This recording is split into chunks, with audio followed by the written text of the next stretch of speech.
We are faith-based investors. What does that say? If we believe what we say we believe, then there's nothing wrong with our values being translated and transported to the marketplace. Everything we do as people of faith, we do for God, everything. So it's not just what we do on Sunday morning, at 11 o'clock, or what we do when we're working in the food pantry or the overnight shelter. My church is very involved in all of these issues, but when you talk about socially responsible investing with the endowment, it's like, well, wait a minute, you're going too far now. So there's always a tension between investing the money for a return and meeting one's fiduciary obligations on that side. But at the same time, as a church, we cannot be blind to the help or hurt caused by what corporations do in the world. And we truly believe that you can hold those two pieces in balance and both meet fiduciary obligations to obtain a return and advance the values of the church at the same time.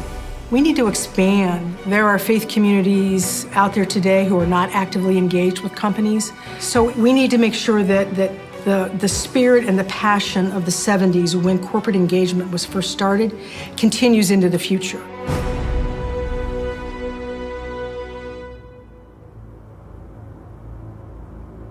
It was about 1970 that the predecessor of ICCR got started. There was a committee at the National Council of Churches, kind of an ad hoc gathering together. Presbyterians were active in that. The issue of investment in South Africa was front and center. It was one of the top issues that had really driven the Presbyterians or the Methodist United Church of Christ into this work. And it was 45 years ago when the Episcopal Church asked General Motors to leave South Africa. And they sent the presiding bishop of the church to the stockholders meeting to talk about the issue. In the early days, religious groups on issues like South Africa were bringing a very strong moral case. But that very quickly evolved to discussions about not just the morality, but the economics of the case too. And I think the witness and the statements of the South African government that said at the end of the day, it was the turning off of the financial spigot that had a huge impact. There was a sense that we could do a lot more effective work together. So this informal coalition got started that became ICCR. As the work grew, so did the number of religious organizations that came to ICCR and said, we want to participate in this. We too are taking seriously what our investment responsibilities are. And other denominations and Catholic communities and rabbinical pension funds realized they could come together with this one or at least common voice. In the Jewish community, there has always been the question, how can we use the fact that corporations and businesses are so powerful and deeply responsible for the human rights conditions on the ground? How can we, as people of faith who have ownership of these businesses as shareholders, use that position to motivate change? This idea that a social issue should be brought to the shareholders and deliberated on was a new concept then. Sometimes the attitudes of the people in the annual meetings was shouting us down, booing. You challenge that chairman, you are a protester who should be ejected. But other places of pushback came from within the investment committees of some churches whose basic philosophy was, let's make money, do good with it, but how we make that money doesn't matter. The firewall between kind of mission and how you're running your investments has long been in play, including with just generally in the U.S. market, endowments and foundations and university investments. These organizations that have the firewall concept, doing engagement doesn't affect that. In fact, it can be helpful. If you own the nastiest company, well, that's an opportunity for engagement. ICCR is an engagement shop. We engage companies because we are concerned about their impacts on communities and on ecosystems, and we think that our perspective can help make them a better, more viable company. There's usually an agenda put together in advance between the two sides, and what follows is a really frank exchange on these very important issues. And in the last 10 years or more now, we've been so attentive to trafficked labor in the supply chain and the prevalence of that. So that's been a whole new kind of chapter in our work on human rights. There's more than 25 million people worldwide that are in slavery, in some sort of form of trafficking. That can be forced labor, child labor, slave labor. It can be bonded labor. None of us can really, in today's global marketplace, be part of a supply chain where somebody is not being exploited. So it's really hard to think about that as a consumer, to know that someone has been exploited for my benefit. And so then we have to look at solutions. What are worker-led solutions? How do we make sure that solutions are being supported by shareholders, that companies are being told what you're doing doesn't work? It may be protecting your brand, but it's actually not changing conditions on the ground. So now we've really expanded the investor work through ICCR to look at what we call ethical recruitment.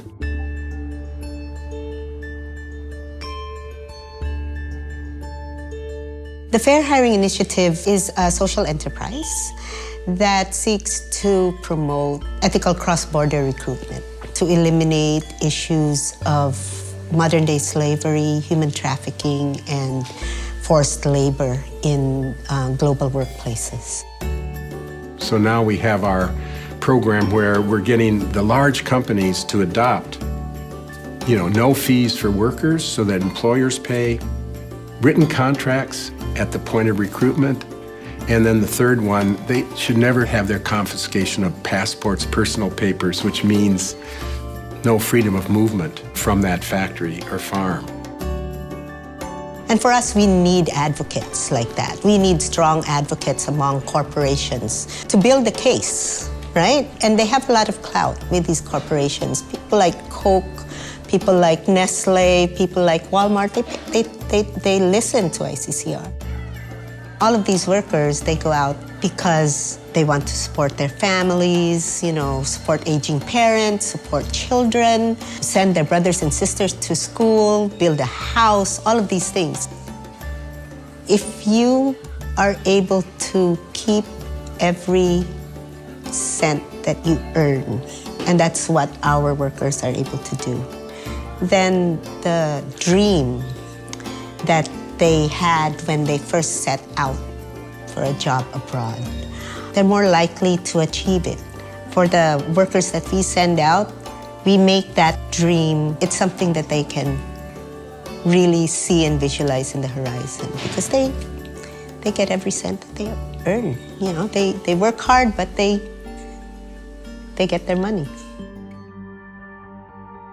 If we don't hear back from the company, or we have a dialogue where there's an impasse and we see an opportunity to educate other shareholders of that company, we have this tool, the shareholder resolution, which is kind of a lever to open up the door to the corporate boardroom. So today, what's very different than 40 plus years ago is we are working together in cooperative ways with investors with literally tens of trillions of dollars of assets under management. And it doesn't mean you agree with each other on every issue, but on things like climate change, you may make common cause, and your effect is much more impactful.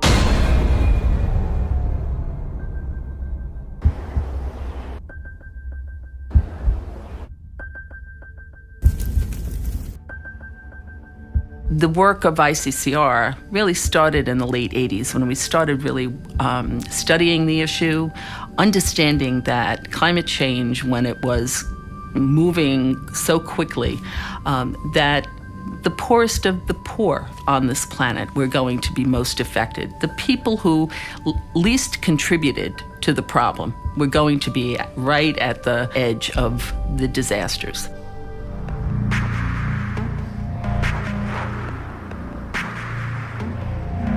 This proxy season, Sister Pat Daly put a communication out to all the co-filers on last year's resolution and said, this year we think we want to throw all of our weight behind the Church of England and New York State Common Fund's business plan for 2-degree scenario resolution. We think you're going to have less business opportunities because there'll be less demand for your product, oil and natural gas.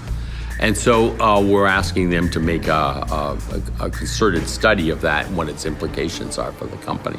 So we started to really mount a communications and outreach to the financial sector, asking them for their support. CBIS hosted an event of big institutional investors in February. We had some of the largest asset managers on the planet. They were in the room and just talked about the case. What is the business case at this point in time for these companies with this risk profile to finally start doing more? We actually saw announcements at BlackRock, and then later we learned that Vanguard and State Street and others were voting for a resolution that before they might have held at arm's length. Never seen that much back and forth between the company amending its proxy statement, all different kinds of shareholders filing exempt solicitation materials. We went to the ballot in the annual meeting and got 62.3%. So it's the first time there was a majority vote on ExxonMobil. Large investors completely understand that climate change is a risk to the rest of their portfolios. I think that our work's never more important than it is now because we are addressing some of the key issues of our time by addressing the marketplace and not waiting for government to act.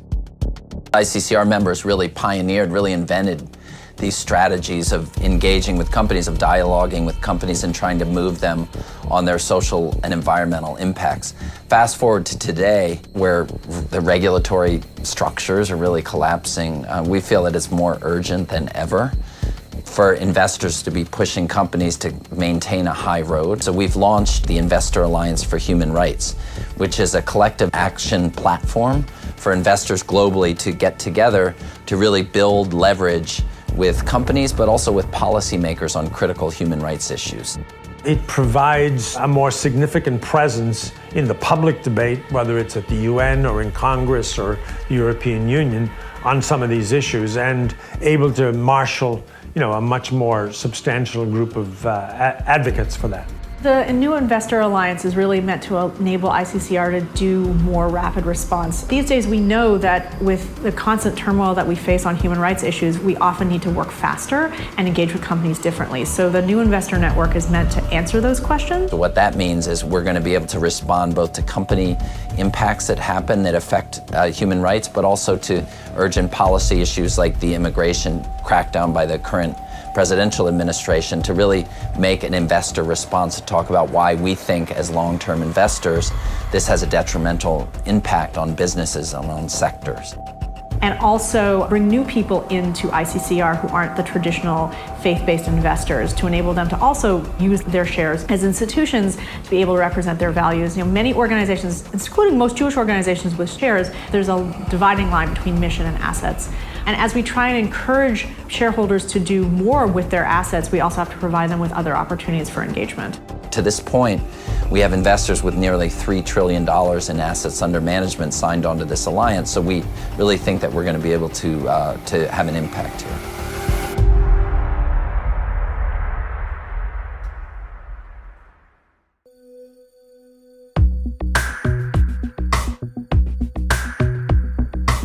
We sit at what's called the nexus of value and values. We are doing things of value to make money for our pensioners. I like to say this, but values drive value. The growth in people interested in environmental, social, and governance issues, in responsible investment, in impact investing, all of these things are really impacting, I think, the people that have typically been unconvinced of these arguments for so long, to open their eyes to the merits of actually addressing these issues. The legacy, I think, is that we change the narrative of shareholding. An institutional shareholding gives you the right to engage a company. And if you are faith-based, to use your faith, based in your faith, to come and engage a company when you think they're doing things against people and the planet. Frankly, I think the corporate responsibility movement was one of the major impacts of the church in the late 20th century. Changing the consciousness of society, changing the expectations on corporations, not just legal, but in fact, this sense of accountability that we were bringing through our investments. It's probably the most effective interfaith organization on the planet, because look at what we've been able to do in the last 45 years. I mean, we've really changed business. Now, other institutional investors and others have taken it to new levels, but for the most part, we were right there at the beginning. Without our voice, who's going to be raising some of these questions? There's got to be an alternative voice that's only not just the profit voice. Maybe it's the PROPHET voice rather than PROFIT voice.